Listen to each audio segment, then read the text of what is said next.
Hi, everybody. Welcome back to episode 25 of the Pregame Network podcast. Joined once again by my bestest pal in the whole wide world, Anthony. I'm your Oh, gracious host, Dan. Uh, and we're just here to shoot the shit, talk about some video games, and yeah, see what piques our interest. yeah. Um, well, I'm just going to jump right into it because I don't have like a whole ton of shit to talk about right now. But Hmm. as far as like what I've been playing this week, it's been a relative. Well, I mean, it's kind of the same as last week. You know, Dark Tide, Witchfire, Space Marine, Fair. and God of War. I put more time into God of War. I don't know how far into the story I am, but it's I'm enjoying it. You know, I keep on saying it week over week. Like it's just part two of God of War 2018 or Yeah. whenever that game came out, and I don't have a problem with that because I really like the new system, like the new game. Hmm. I think I like the characters a lot, and the story is going somewhere interesting. So just kind of along for the ride right now. But that's been good. Oh, and I did dip a toe into the new Remnant 2 DLC, the new area that Nice. they added in Naruto, which is the dreary futuristic hellscape planet area, Hmm. whatever you Hmm. want to call it. It's cool. But then like I got like an hour into it, and then I got into like my first real combat encounter, and I got my shit pushed in because it's people like to call it Dark Souls with guns. And I'm like, I just don't have the time commitment to put into this right now to Yeah, fucking yeah. get good at the game again. Like I have 100 hours in it, which is probably more than my average game at the moment. But like I couldn't just like sit there and start grinding away. I'm gonna go back to it eventually, but Yeah. I couldn't just start grinding away at it again to get back to the point where I was at to start chasing like all the new gear and loot and everything. Um, Witchfire has been a lot of fun. I think our friend Steve asked about it because he's into roguelites, Hmm. and it's really good for an early access game. Like it's very well put together. The gunplay is super fun. I think I probably mentioned this last time, but like the developers, the astronauts, they took direct inspiration from Destiny, and you know how much I love the way that game Oh, feels. So yes. Wishfire has been a really good time for like $20 that it cost. I think it was worth every penny, and they're just going to keep adding to it. The roadmap that they put out is filled with a lot of promise, so that's all good. Space Marine 2, we're supposed to be getting a new Tyranid based operations map in like a Ooh. couple weeks, so I'm excited about that. Yeah. But that's pretty much been my what I've been playing this week. It hasn't been like I haven't dumped a lot of time into any game right now just because of what's going on in my life at the moment. Hmm. Uh, but yeah, that's basically what I've been up to. So with that out of That's the fair. way, what have you been up to, my good friend? Honestly, I haven't been playing too much variety-wise. I've been playing some Street Fighter like I always do. I've been playing a lot of simulation games. Like I went back and I played the Roller Coaster Tycoon games. I played around with Oh, SimCity. Just something just because I needed a change of pace, and for Roller Coaster Tycoon I needed footage for something. And there's still classics. Nothing else quite like them right now. There's a lot to be said about where all those franchises and companies ended up. But the short of it is, it's like if you want to play those games, you got to go to that era where you have everybody in their prime. And not much to say other than that. I've been watching somebody play Silent Hill 4 just because it's just a okay, playthrough we're doing for the channel. Me, Luke, and Harrison. And okay, then I've been playing Gauntlet Dark Legacy. Did you ever play that? really? I've played the Gauntlet games in the past. Those were like the original, like isometric action RPGs that I've played. Like Mm-hmm. those, I think that might have been the first isometric action RPG that I've ever played was Gauntlet. I don't remember which one it was, but it was definitely a Gauntlet game, and I remember Yeah. it being a lot of fun. So Yes. that's interesting They, that you bring that up. they, yeah, it's a classic franchise that I feel like it's kind of dead in the water just because it is a midway title that isn't Mortal Kombat. So when it came time for a lot of those people to move back into the industry, they only really took Mortal Kombat with them. But it is a midway. I would say it's at the peak of the Gauntlet franchise because obviously have the arcade classic, which is the the 8-bit, the pixelated, Mhm. game for the arcade, which was actually on the Xbox Live Arcade, and it got delisted after Midway went under. But yeah, Dark Legacy is definitely where it peaked. It was an arcade game that got ported to the Nintendo 64, the GameCube, and I think the PlayStation, but everybody got it for the GameCube, the Nintendo consoles, because it has 4 players. You don't have to go out and buy a multi-tap, and I'm not even sure if multi-tap worked with it, whatever. But yeah, I've been playing, and it's been nice because when I was younger, Harrison, our buddy Harrison, is the only guy I knew that had it. And so it's like, 2 players. It's still fun. It's not quite as fun and chaotic as 4 players. So now it's been me, Harrison, Luke, and Nick playing through it, and it's been a ton of fun. What platform do you play it on? Like, I would definitely play that with you. We play it. And okay. So I would have to dip a toe into that pool. Yes, you would, or at the very least you would learn something. But yeah, it's been a lot of fun. You described it almost like an isometric RPG, and I think that's fair enough. I would say it's very arcadey. The nice thing about Dark Legacy is that there's different profiles, so everybody has their own save file. Essentially, everybody levels different characters, and there's a ton of different characters to unlock. I mean, to be fair, not much changes outside of certain special abilities. It's still very much almost like a twin stick shooter, only it's but it's really just you moving in. There's kind of like an auto aim, but long and short of it is rather fun. It's been nice to kind of go back to that. It's just sit down and it's kind of the way that you and some of our other friends treat Diablo now. That's what Gauntlet actually was, where it's almost like you can shut your brain off and just grind endlessly. And it's actually funny because Harrison loves the fucking game. Like, in between sessions, he would go to each of our profiles and grind shit because he just fucking loves that game. Yeah, wow. But it's long and short, it's a classic. It was very fun to go back and play, and that's pretty much all I've been playing. Just the usual, but with some co-op experiences mixed in there. Okay, very cool. Yeah. As far as like I said before, I don't really have like a whole ton of stuff to talk about this week just because of what's going on. I mean, we'll just get my one little thing out of the way because I find it funny, and it has to do with Star Citizen. Okay, and I'm sure that we both have our I love it when we talk about Star Citizen in the present, especially now on this podcast, because I just remember us sitting in my kitchen while we were like either fresh out of high school or still in high school, also talking about Star Citizen, because that's how long this fucking game's been in development. Yeah, look, I am in the camp of like I want this game to be done in like feature complete and like its 1.0 release, so much. Like, it's definitely my type of game, but however, here's the however. Every time I download it to try like the free weekend or whatever they have to just like see what it's all about, I think I've tried it like 3 different times now. Number one, like the biggest glaring issue for me is that it runs like complete ass, and I don't have a bad computer at home. Like I'm in a different state right now training for a job, and I have my laptop with me. It's an Asus M16. It's like maybe 2 years old, but it still runs pretty much anything I throw at it at 1080p on medium to high settings. I can't complain. Like, it runs everything pretty much flawlessly at those settings, and I have never had a problem with it. Now, that being said, at home, my desktop, I have a it's like a 8-core AMD CPU. I don't remember the model of it, but it's like a good gaming CPU.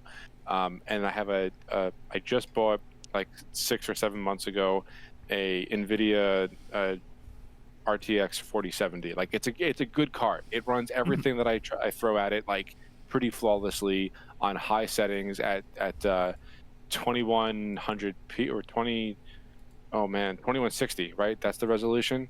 High refresh rate. I never have a problem. I download fucking Star Citizen, and I struggle to get to like a solid 60. Like, it's bad. Yeah, it's bad. And like, I play around with the fucking settings. Like, I know what I'm doing here. You know me. I play around with the settings. I try to get shit to work. I lower the res. Like, it just doesn't fucking it just refuses to run at north of 60, and like it drives me insane because the game is gorgeous. I will be the first to admit it's a very pretty game, but it doesn't look pretty when it's running at like 30 FPS, and it just pisses me off. But that's neither here nor there really.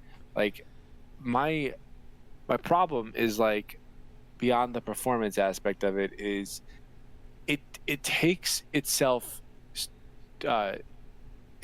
too seriously to a fault. Like everything that you want to do is you basically have to imagine yourself living in this world, and oh, you want to go to your hangar. Okay, well, go down the hall, follow the map, go to the elevator, take an actual elevator ride, but in a digital world, down to your hangar, find the fucking hangar number your ship is at, call your ship, go. Like it just, and I guess it's part of the appeal for a lot of people. Yeah, and the immersion. Yeah, that is what it is. But like, there's fucking I don't even know where I'm going with this. Like between between it running like complete garbage and I'm just like walking around aimlessly in this world. I want it to be good. I want it to be a game that I could just dive into like I did with Destiny a couple of years ago. But I don't think it's ever going to get there at this point. The whole reason why I brought it up is because I found something actually earlier today from Insider Gaming. Star Citizen developer Cloud Imperium Games imposes 7-day work week ahead of CitizenCon. This game has its own fucking convention. So Cloud Imperium is making all their employees work like forced overtime to get it to a certain point for CitizenCon. And like, I'm pretty sure the people that are already interested are going to show up regardless. And it doesn't matter like how much you push your team to make it any better than it already is. And I guess my point here is that Star Citizen is ridiculous, and we need to stop this already. Okay, this needs to come to an end. It's funny that you mentioned you're just like being forced to work 7 days in order to get the game to a certain point. I'm just like, where was this get up and go attitude like at any point in the last decade to get the game literally to a certain fucking point? Decade? Like Jesus Christ. I don't want to meme on it because they have accomplished like a lot of different things as far as like technology goes.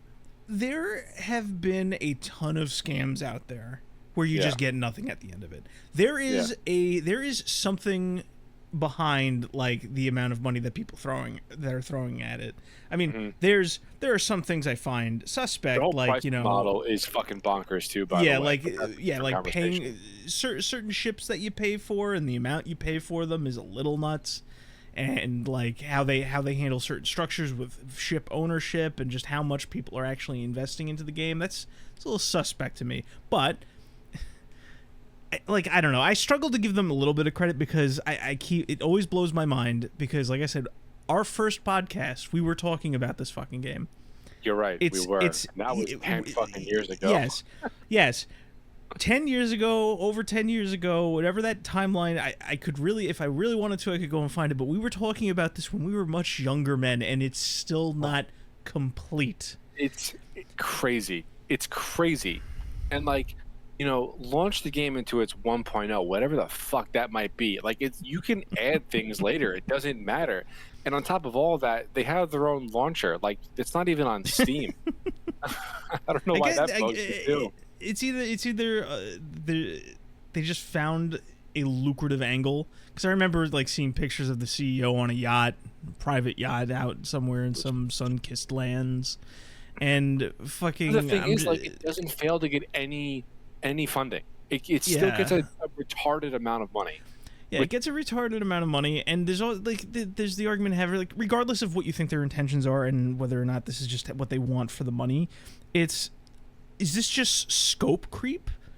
Is this just like extreme scope creep where they just constantly think, we want to do this? Because it either feels like they have a complete vision which they've failed to get to over time, or they keep coming up with new ideas almost like it's a live service game but before there were live service games, or it's just like they're just dragging their feet. I Okay. think it's a complete vision, but I think that the Chris Roberts, the head of Cloud Imperium, has like you ever hear the expression "big eyes" like when you're eating food? Like you think you're Yes. so hungry and then you order all this Eating food with your and you can't eyes and yeah, you can't finish it. I think that is what's going on here. I think okay. he has this grand overarching vision for like what the game would be at its at its like full complete launch state. But Okay. I don't think that the combination of technical limitations over the past decade and the people willing to work on it maybe or no, but that's wrong. A combination of technical limitations and I think it's a little bit of both of what you just said. Like there's an overarching vision that's like way too big on top of oh they get to a certain point oh we can add this in it's doable we could just do it and keep Mm, going and then it just spirals and we get okay. a game that is basically never going to be done truly and you could still put money into it like it's not a scam because it's a real product but it's not the product has not been delivered on for the past 10 years. So like I don't know what they're really trying to do here at this point. Uh Mm. and it just because they're onto something, right? Like they have their technology, it works. They've proven that it works, but they keep on moving the goalpost. And Mm. I think someone tried to bring them to court once actually. I think it was a previous backer. I think they tried to bring them to court because like they put money into the game and it years went by I don't know how much time but years went by and the game wasn't actually like complete it was never going to reach its 1.0 release by the time this person wanted their money back by or whatever the case was Mm. and then the court ruled against them because when he paid them whatever he paid them like it technically was still in the contract that it's an early access game there's not really a hard release date and you knew what you were paying for essentially so kick rocks Yeah.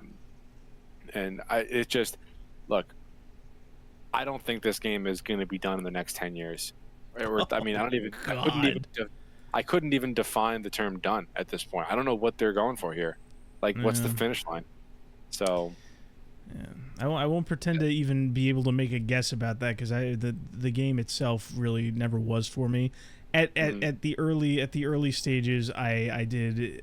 I wouldn't say give. I don't want to say I respected, but I did give them some credit for the concept they were trying to pull off.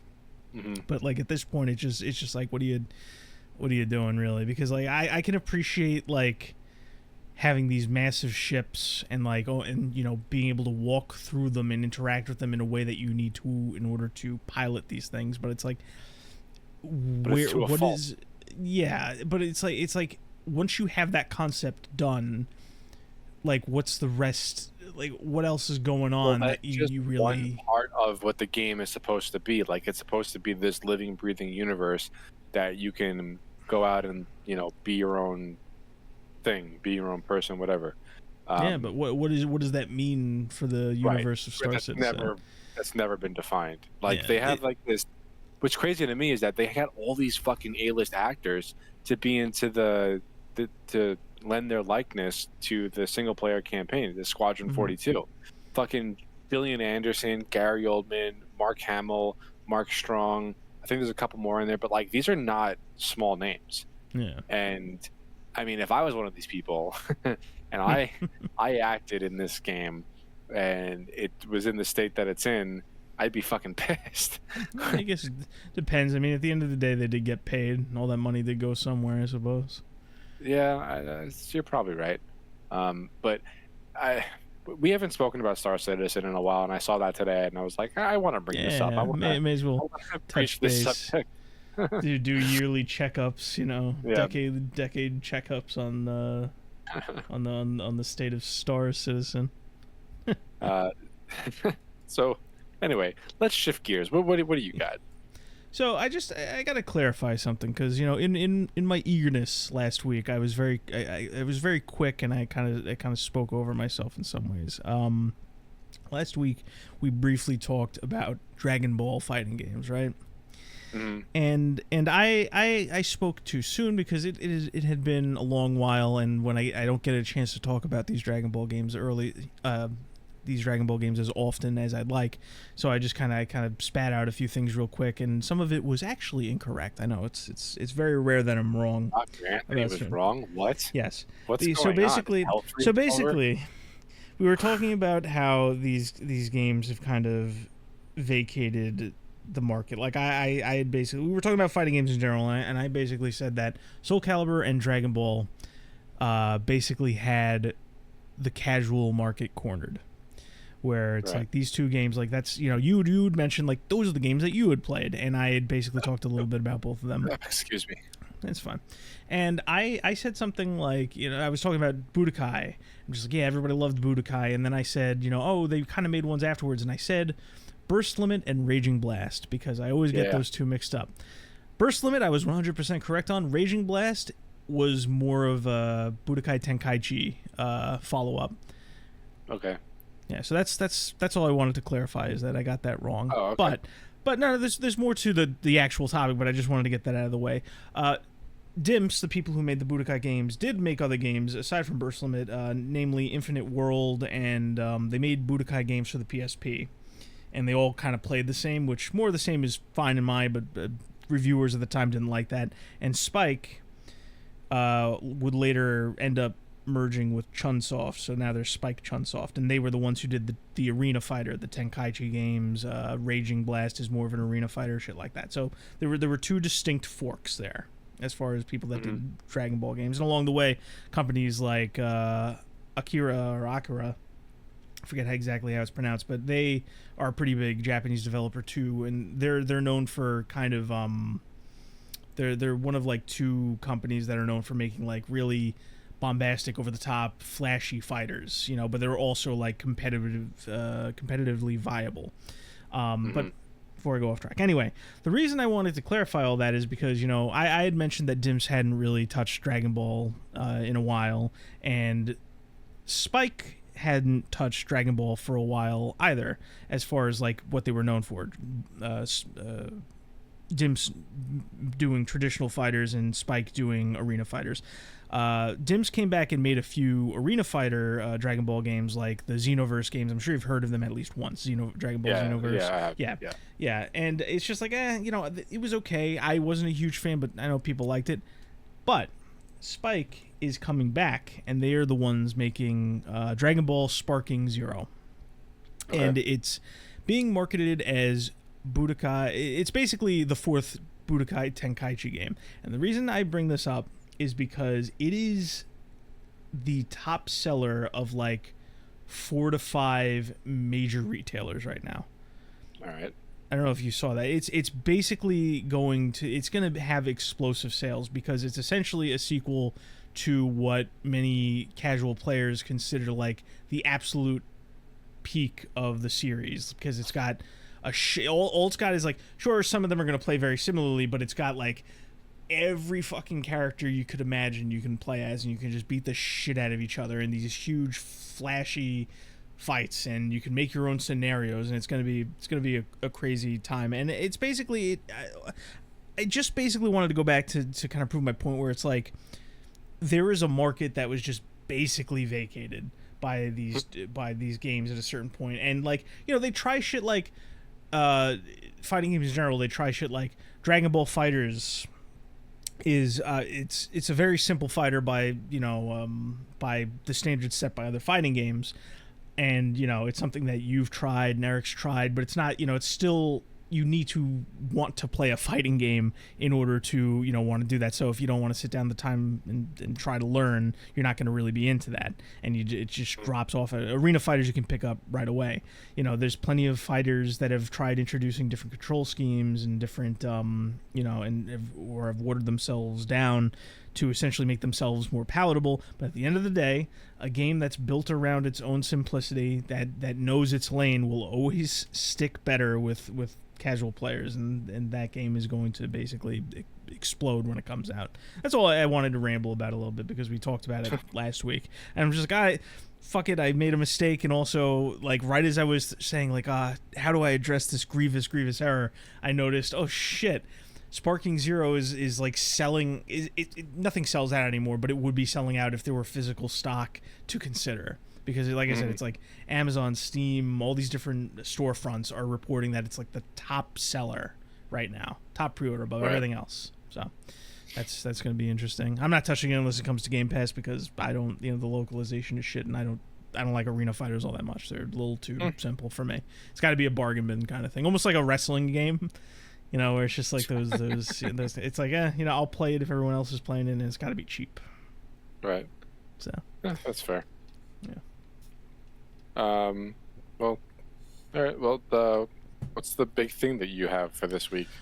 Well, I don't want to get to that quite yet, but there are a few other things to talk about. Okay. Did you see that Xbox put out like a survey to developers asking why like some of them were choosing to skip Xbox as a release platform? I heard about it, but I didn't really read too much into it. Educate me. Yeah, so I mean, it's as simple as it sounds. That's the kind of thing they're asking developers, and I'm just, I'm sitting there, I'm trying to, explain it myself, and it pretty much comes down to a lot of the stuff we talk about when we talk about Xbox, and it's like all of their moves to kind of just have this very safe ecosystem where they just throw money at publishers to get games onto Game Pass and like deals to play games day one on Game Pass. And on the consumer side, it leaves you looking at it one or two ways. If you're invested into the Xbox ecosystem, if you have Game Pass, you're just like, you just get a bunch of free shit. You can skim through, Game Pass whenever you want. You get a lot of big names for free on day one, and you're happy, right? But for somebody who's just like, either buying multiple consoles or is kind of looking to choose, what they're just going to see is like, it's a console that kind of plays everything, And it's just like, why wouldn't I just want everything plus games that that are exclusive to the platform? And that's looking at it from the consumer side of things. So as a developer, I can only imagine that it looks and feels the same way, which may account for why some developers are skipping Xbox. Where it's like, it's almost like a bargain bin player. Like, I remember once I was talking to you about like PC gaming and how I view it, where it's like, I view the PC as something to play games on when it's like they're really cheap and I can just add to a big library, or, I'm emulating something or I'm doing something else. It's not a main platform for me, right? And I feel like developers and consumers are looking at Xbox that way, and that's why certain developers are skipping it. I think that it just, Xbox can't really fix that problem without being active as opposed to being passive with it. But I don't know. This is just another one of those issues that's caused by the fact that, Xbox is handling things the way that they are. So. Yeah, I mean, Xbox is kind of in a bad way right now, and I feel like they're kind of lashing out like a cornered animal at the moment. No, yeah, that's definitely part of it. I mean, we've talked up and down about Xbox, and that's kind of the conclusion we came to. It's one thing Although to make I will these say decisions. the new shit they have on Game Pass is pretty good. Well, yeah, that's what I'm saying. Like, if you have Game Pass, if you're invested in the ecosystem at least a little bit, they treat you well. It's just they don't have the traditional, I guess, features that you would expect from a console, as far as like, the main thing that most we're here people are for. looking for. I think that's what most people are looking for. Like, you hear of Xbox and it's like, okay, that's a console. Exactly. They're not necessarily, right, but they're not necessarily thinking about it as a complete ecosystem, which is kind of what they're offering at the end of the day. Yeah, and that disconnect is what's hurting them in this way. Yeah.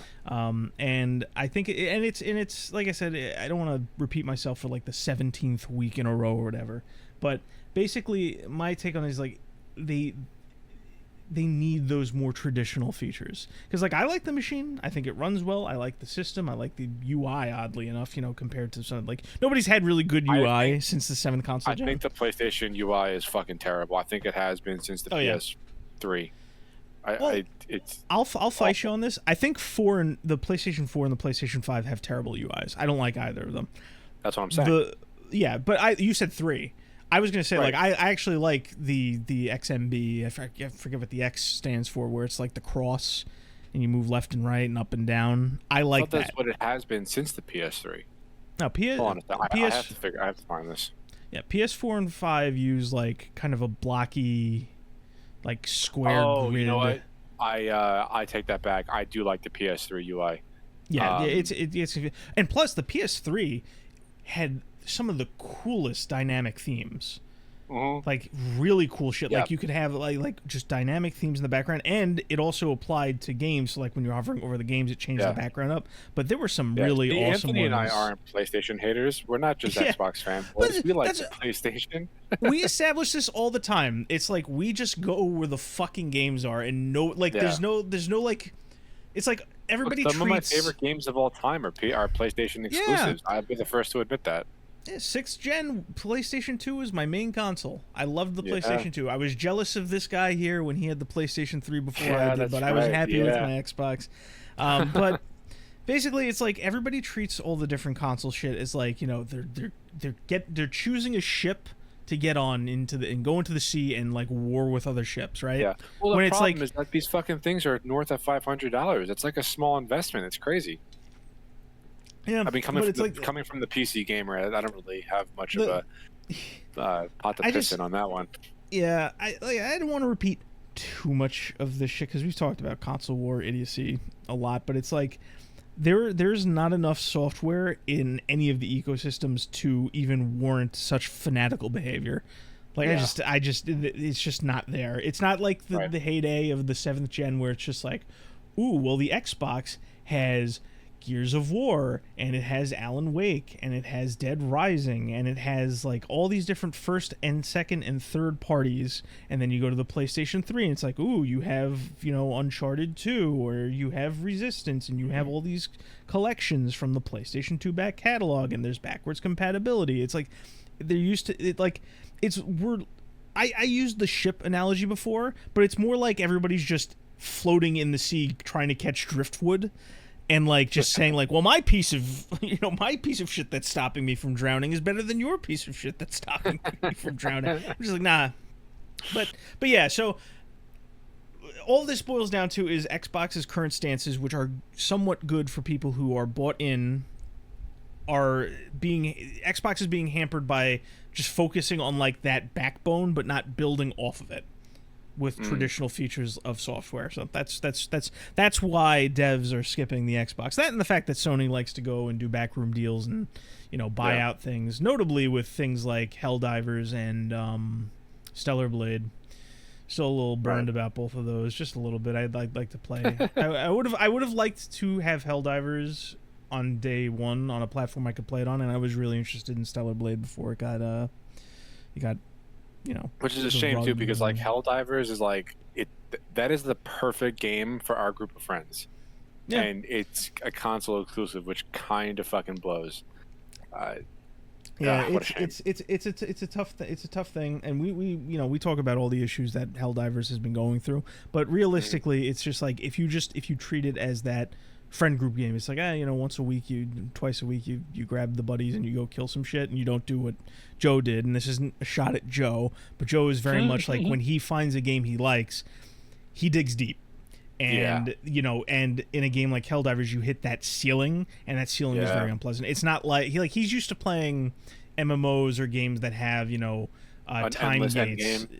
Yeah, he's used to, and a lot of people that play it are used to those kind of games, and it's just like the content just isn't there for that. But as that kind of it's almost like not that the games are 1-to-1, but it's almost like Deep Rock Galactic, where it's just like you wouldn't want to play that game every night, hours at a time, but like every now and again you go back to it. There's content that you missed.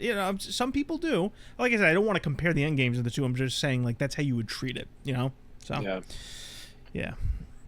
Just browsing my Steam library just now, and actually kind of reminded me of something. Do you remember the finals? They just got a season 4, and it actually looks like a lot of fun. And the finals is a game that kind of reminds me of like old school arena shooters with like you have your objective based mode. Like, okay, so it's a free to play game and they have their cash shop and it's monetized. I wouldn't say it's like heavily monetized, but it's monetized enough to the point where you would expect it out of a free to play game. But I only bring it up because like I know they just came out with a new season, and I was browsing my Steam library as you were speaking, and I saw it. I just wanted to briefly Yeah, touch on it. Like, it's a lot of fun. I would it definitely is. go back and play that again. And they added dual Desert Eagles. You know how I feel about that gun. Yes, very nice. It's weird. Yeah. Like, I forgot who I was talking to. It might have been you. Where like I'm just like, oh, it's got a season 3 coming out, and somebody told me that it was the last season it was getting, and that didn't make sense to me. Oh, that wasn't me that said that. Somebody said that to me, and I'm just like, well, that doesn't make any sense. But yeah, I never stopped liking the finals. It's just, I'm not going to push it because if people put it down, that's fine. Let's come back to it and enjoy it at a later time. You said that the finals was like, it reminded you of old school arena shooters. I kind of get that. This is going to sound a little weird, and I might have said this before, but it almost reminds me of like, you know how Call of Duty at a certain point got kind of crazy with its movement, right? Oh yeah. Imagine Battlefield Bad Company if it went through that same kind of change. That's the feeling I get from that. I totally understand what you Yeah. mean, but at least Yeah. it wasn't like we had a steady progression of it every year for the past 10 years. Oh yeah. It Like just this kind is of came out of the blue. this is it's not a slight against any of the games because each of those deserves its own kind of conversation. I'm just saying that's the vibe I get from it. Right. And that, No, that which like, is fair. yeah, and Because plus it's the same it type of has construction, ex but it's just Battlefield guys done on the server side. It has a lot of ex Battlefield guys working on it, right? We talked about this Yeah, at some point, I the think. studio lead he was running DICE until Battlefield 4, I think. Okay. So like the DNA is there. You could see it. Like you could feel it when you play the game. But I think Yes. that works to its benefit. I like that game a Yeah, lot. it's Actually, not I a would negative definitely go back to at it. all. Yeah. Yeah. Awesome. I don't know. That was something small that I just wanted to touch on. Oh yeah, that's Season interesting. 4, Yeah, I that's want nice. to play it again. How long has it been since season 3? I think that was at the Summer Games Fest we were talking about it. So it was like an actual something like season's that. length, like 3 months. The last time I played it was May 30th. So how many months ago was that? 5 months ish. It's been a hot second. 3, 4. Yeah, 5 months. Yeah, that's exactly 5 months. So that season 4 seems like that's exactly about when it's due. So, anywho, all right, go ahead, continue. So I mean, everything we talked about. This is something that you might be less interested in, but this is actually an interesting. I want to get your feeling because I know how you feel about the general topic, but it's still interesting to kind of get your perspective on this. Silent Hill. All right. You ever play any of those games? See any of those games? I was present when you were playing the older ones, but Okay. yeah, I was never like super into horror games, as you know. Mhm. The only horror game that I really dove headfirst into was like Resident Evil 4, and that's Yeah, like it's- loose horror. Yeah, that's because that's that's a whole thing talking about And survival Dead horror Space. and then action horror. Oh yeah, Dead Space. Did you complete Dead Space or did you just try Yeah. Dead Space? No, I Wow. played through all of Dead Space 1. Yeah. That's interesting because I wouldn't say Dead Space 1 is super horrific, but it is definitely it's a visceral kind of like It was shocking. enough for me. Okay. Okay. I just don't like being scared, so like my bar for that shit is super low. Plus, Dead Space is nice because the arsenal ramps up very quickly, and you can find yourself in a position where you can just unload on people. I still need to go back and finish the remake. I played enough to kind of like have a certain opinion on it, but not enough to play it to completion and kind of be knowledgeable. Anyway, Silent Hill, where Resident Evil kind of drifted into action, Silent Hill kind of just drifted into obscurity. Okay. Which is unfortunate because it is a juggernaut of a series. But the reason I bring up Silent Hill is because the remake for Silent Hill 2 is right around the corner. It's almost here. Comes out on the 8th, I believe, and we're kind of in that realm where like things are starting to leak out about it. So like that's how close we are to it. It comes out on the 8th. There's a lot to say about it, and there will be more to say when it does come out. I was skeptical about it from the earliest days of people murmuring about the possibility of Bloober Team getting tapped to develop it. Do you know anything about Bloober Team? I know of them. I don't know much about them, though. Bloober Team is essentially the developers that spearheaded psychological horror, I'll put it.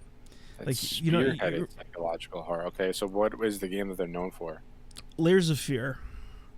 Layers. You It remember? sounds familiar, but Yes. I don't.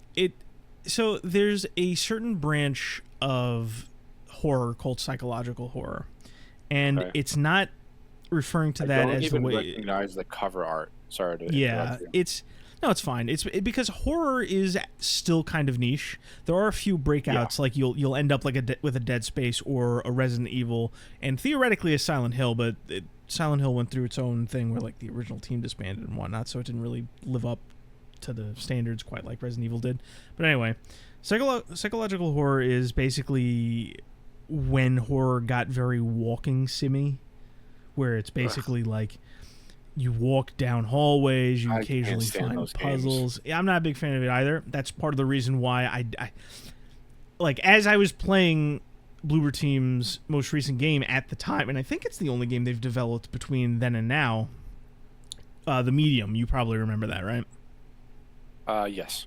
Yes. So The Medium's a little bit more involved, but it is still really just a walking sim and trying to go through different ways. And I'm sitting there going, these guys are very popular because horror is niche, and everybody, like normal average people that aren't really into survival horror but want to get, that kind of same, like, ooh, very spooky, ooh, I like this, I don't like me. The same kind of guy that would watch a horror game playthrough on YouTube and basically say that you played it. Like, that's who these games were really for.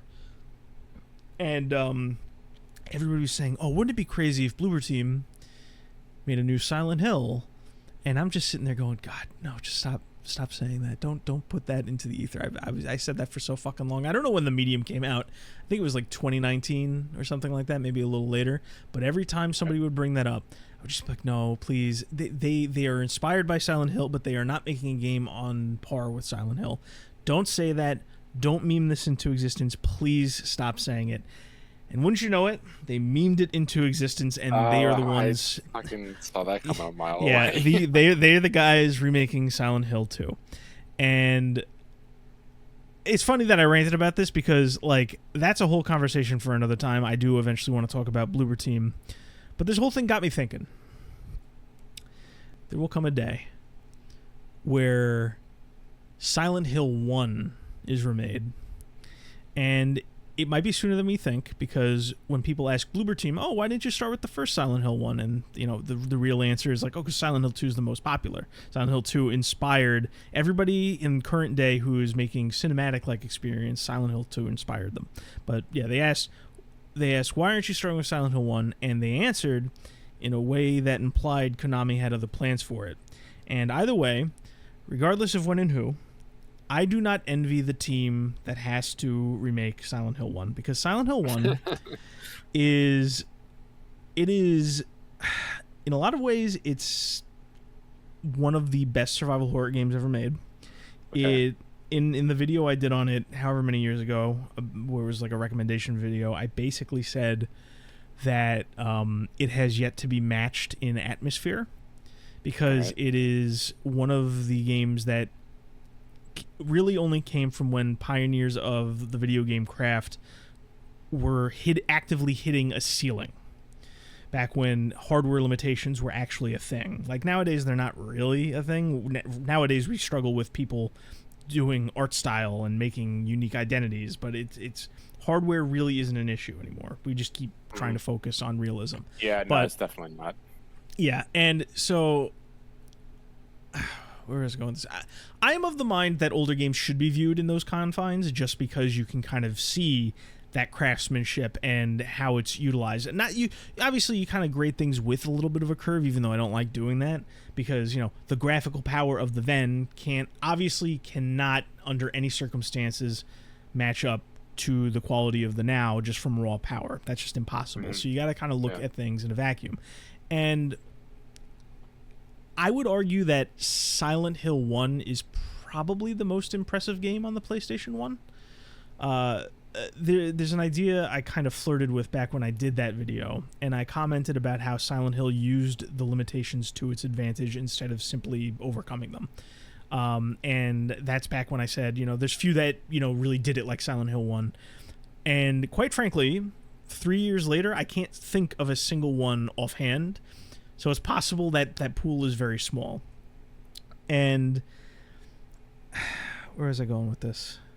I just think the series is headed for some bad times, which is impressive considering the fact that the series was already in for bad times when the original team dissolved and it was handed off to some random Westerners who said the old game sucked. And they knew, and they ended up making Homecoming and Downpour and Shattered Memories. And I don't know, I don't know where the fuck I was going with any of this, but it's like I just you want my opinion on something. I've been eagerly waiting on what that was. Oh, my opinion was, have you played Silent Hill? And you're just like, nah, I haven't. I'm just like, oh, that's interesting. Okay. Oh, fuck. I had a point to all this. Dig deep. You can get there.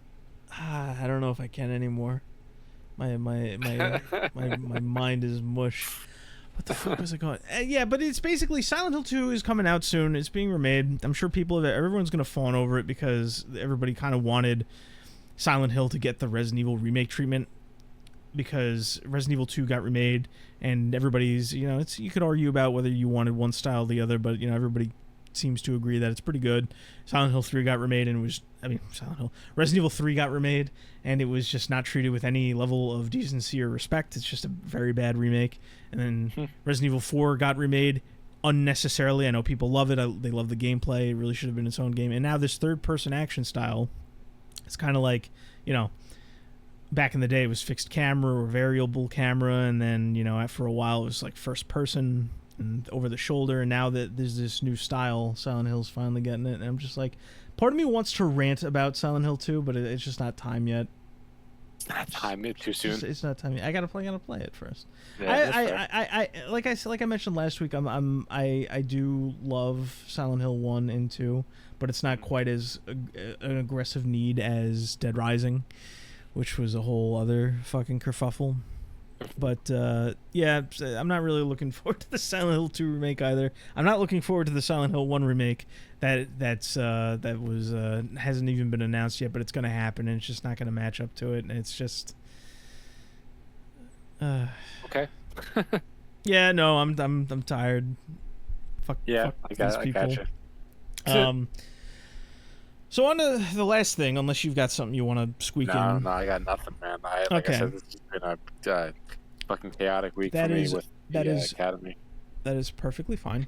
This one I have a little bit more coherence on because it's less me rambling about something I like and more me rambling about something I know about. And what was it? So last week we kind of talked about Tokyo Game Show a little bit, and I kind of just said like, there's not too much going on, no real major announcements, and that hasn't changed. But during Tokyo Game Show, there were a slew of different interviews, and like I think there was like multiple streams, 6 hours. Ads aside, there's just different personalities coming up and different developers and whatnot. And one of these interviews was with 2 prominent entertainment personalities. Boy. Here we go. One was this is the same interview just with 2 people. One was Kazuhiko Torishima, who is a former editor-in-chief of both Shonen Jump and V-Jump. I'm assuming you know what Jump is, or at least you've heard of Shonen Jump. Yeah. Shonen Jump is the company. The line is called Jump. Shonen Jump is the one that handles all the manga. V-Jump is the one that handles all the video games. It was originally called Hobby Jump. It was more of like a universal thing, but it became video games. And this guy, Torishima, he actually, aside from his work with Shonen Jump, he actually was there when V-Jump was brought into being, and he was the editor-in-chief for like the first 3 years of its existence. He's basically an old head when it comes to all the manga stuff. And I think he was with the company for like 2 decades, a long time. I don't want to mess with it. It doesn't matter. And the other guy that was part of this interview was Yuji Horii, who is the creator of Dragon Quest, which we talked about recently. I mentioned there was a bit of a censorship. Yes, censorship. You're aware of Dragon Quest. You're aware that I brought up the censorship last week or 2 weeks ago, however, and whatever. And basically, they shined a light on some of the shit that I just love talking about. Because they were asked about the censorship relating to the Dragon Quest III remake. And you've got to understand, these are older guys, Dan. Right. Torishima is 56 and Hori is 70, and they basically treat this with about what it deserves. They don't tiptoe around it. They laugh and they basically go, oh, there's various regulations in place. You can't show too much skin. They also talked about shit like age ratings and what the differences are between Japan and US and how they handle all that differently. And the whole time, the interviewer is this younger lady. She's dressed up in like a Dragon Quest outfit. I think she was just there to kind of as like a square piece or something. I don't know exactly how she got these questions or these topics, but she was trying to pivot away from it. She's like, I don't want to focus too much on the topic, but they just keep going anyway for like 2 minutes. To all the different angles, they basically say they don't understand the mindset. They find it ridiculous. Torishima in particular went on a bit of a rant about how there's no such thing as content that doesn't make anyone uncomfortable. Basically, there's beauty and ugliness, or good and evil, and they're different to everyone. And while there are a few things you absolutely must not do, you're free to do everything else. Hori chimes in to say that in Dragon Quest you used to choose between male and female main characters, but now you can't have that, need to label them type 1, type 2, and between the two of them, these older guys, they're just like, who the fuck is he? They basically just go, who is complaining about these things to where they need a type 1, like who's offended by male and female? And as a core part of what they're saying, Torishima basically says doing business with such a ridiculous country is really frustrating, and that Japan is being negatively influenced by all these things going on in the West. Now, I didn't just point to this to say like, haha, people that are like more important than me in the industry are pointing these things out, so fuck you. I'm not just some random rambling madman. I found two things very interesting about it. First, Torishima was when he was talking about these things, he mentioned that all of this was in the name of compliance, and he called it an absolute god, like very dramatic how some things in Japanese get translated. And I'm sitting there going, I've heard this before, this term, compliance. I've heard it multiple times before. And I look back, there's multiple interviews from Japanese creators that talk about compliance or global compliance, whether they're referring directly to changes they've made or if they're just talking in general about different series. Like, the one I always like to bring up in the back of my mind, I always bring up Guilty Gear all the time because of all the changes they've made to it. That guy, the creator, Daisuke Ishiwatari, he said the same exact thing, where it's just like we're a lot more knowledgeable about global standards and global compliance. So I'm just like, out there is more than we already knew about this shit, because all these companies aren't, doing nonsensical changes on their own. But now it's just like there's a term for it. So all these guys are being treated or being explained to, saying like, oh, we got to change this in the name of compliance. So I found that very interesting. And the second thing I found interesting is as this got traction and people were sharing it around, right? Square Enix has basically attempted to scrub it from the internet. And obviously that doesn't work, but they took it down. They made the translator apologize, which I found funny. And it's funny because like everyone's like, oh, it was mistranslated. My first reaction to that was, oh, we care about mistranslations now? Like all this shit I bitch about in localizations, but now we care about mistranslations because, we're calling out the people that you don't like, or that we're calling out the practices that you just love, And the second thing is one word was mistranslated. A single word was mistranslated, and they're throwing a shit fit about it because every other part of the interview cast this awful light. Like that fucking arsonist analogy that I made like however many months ago. Like all those same people are going, it was mistranslated, you're taking his words out of context, there's nothing wrong here. When it's just like, you guys are reacting to this like it's like they don't react very well to the truth. They need to think that all of this is just natural. All these virtue signaling lunatics. So that's really all that there is to say about that. I just found it funny that like these two older guys who've been in multiple different parts of the industry, one of a creator of one bullshit? Yeah, exactly. Like when they're asked about it, they have a mixture of reactions that are literally just like, why do you guys care enough to change this shit? And also, you ever see that like, meme of like that middle-aged guy? I was like, what the hell is even that? Like that's basically like Pretty what you much. just explained. Because these guys have been in the industry for like decades, multiple decades between them, and various. And it's just like they know about stupid shit. Like certain degrees of censorship have always been around. For Puritan reasons. It's just like. Yeah. But nowadays, it's like this near religious thing is just going around and just making all these nonsensical changes to the point where like you're trying to infect legacy brands and legacy names, going to the very roots of them and trying to change them. And it's all this shady backroom shit, all this stuff I've been talking about. I was just tickled that like these guys showed up and they were asked in a very candid manner and they answered in a very candid manner. And it made all of these interested parties freak the fuck out because it's like, no, you're not supposed to say that. They're making these changes on the, like the narrative is just like, is always like, if you have a problem with things being localized or changed for different regions, you don't know what you're talking about, and the creators did this of their own will. And I've made a point to say like the whole goal is to get them to at the root change it so that you can never make that argument. So they get absolutely terrified when this shit happens. So I'm hoping to see more of it in the future because I think a lot of people are getting fed. Like, I'm already fed up with it, and other consumers like me are very fed up with it. But I think a lot of developers in the background are getting fed up with it. So hopefully, we just see more things like this. But it was a pretty big deal. Oh, that's good. I mean, it's some fucking progress there then. Yeah, I'll take what I can get. Yeah. Yeah. All right. Well, I mean, like I said before, I don't really have much. So like, unless you got something else, we're at an hour already, man. Like that flew by. Yeah, no, I'm pretty much done. That the biggest thing for me was just this Dragon Quest thing, because like I said, it's just like it's a long running issue in the industry that I just like talking about, and every time you bring it up, like I said, they tell you it doesn't exist, and it does. In the future, I will recollect my thoughts on Silent Hill to see exactly what the fuck I was talking about, because like there's a lot to talk about Silent Hill.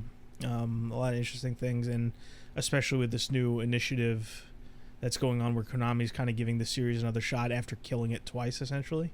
So we'll see what goes from there. I don't know if by the next time we sit down to record if I'll have played it or not, because I don't have it's only PlayStation and PC, and I don't think my PC can handle it. So I don't know, but we'll see what happens from there. I might have more to say about Silent Hill 2 the next time we sit down and talk, or just Silent Hill in general. Alrighty then. Sounds good. Yeah. Sounds good. Well, on that note, I mean, I think that about does it for this episode. So for the 5 people listening, thank you very much for stopping by. We will be back at it again next week with the pretty much same schedule. So on that note, thank you for listening, and have a good day. Bye. Bye-bye.